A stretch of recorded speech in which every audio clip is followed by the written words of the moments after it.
কোনো একদিন সকালবেলা ঘুম থেকে উঠে দেখবেন বিশ্বযুদ্ধ শুরু হয়ে গেছে, তৃতীয় বিশ্বযুদ্ধের দোরগোড়ায় পৌঁছে গেছে, আপনার ঘরের সামনে মিসাইল এসে পড়ছে। সেই সময় কিন্তু চলে এসেছে।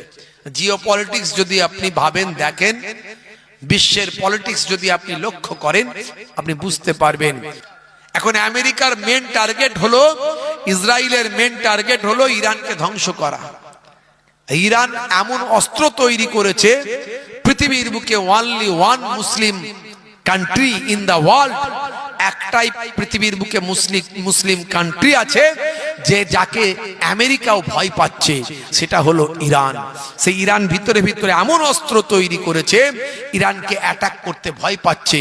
ইরান লাস্ট থ্রেট দিয়েছে, আমরা ট্রিগারে কিন্তু হাত চেপে আছি, যে কোনো সময় ট্রিগার টেনে দেব, পৃথিবীতে যুদ্ধ শুরু হবে। সেই যুদ্ধ হবে পৃথিবীর ভয়ঙ্কর যুদ্ধ, তৃতীয় বিশ্বযুদ্ধ। ভাই আমার, যে যুদ্ধ হবে পরমাণু বোমার যুদ্ধ। এই পরমাণু বোমার যুদ্ধ হওয়ার পরে পৃথিবীর বুকে আর আধুনিকতা বলে কোনো জিনিস থাকবে না। আবার মানুষ যে কজন বেঁচে থাকবে তারা আগের যুগে ফিরে যাবে। এই মোবাইল টোবাইল আর কিছু থাকবে না, সব শেষ হয়ে যাবে। টাওয়ারই থাকবে না, নেটওয়ার্কই থাকবে না, টেকনোলজি থাকবে না। কিসের মোবাইল? আপনার খেলনা হয়ে যাবে। যে কজন বেঁচে থাকবে, যদি মোবাইল থাকে, খেলনা হয়ে যাবে। সেই বিশ্বযুদ্ধের দোরগোড়ায় আমরা পৌঁছে গেছি। এগুলো কিয়ামতের আলামত।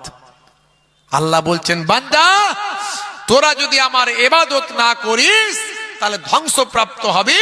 এটা আল্লাহর কোরআনে বলা হয়েছে। তা আমরা আস্তে আস্তে ধ্বংসপ্রাপ্তের দোরগোড়ায় পৌঁছে গেছি।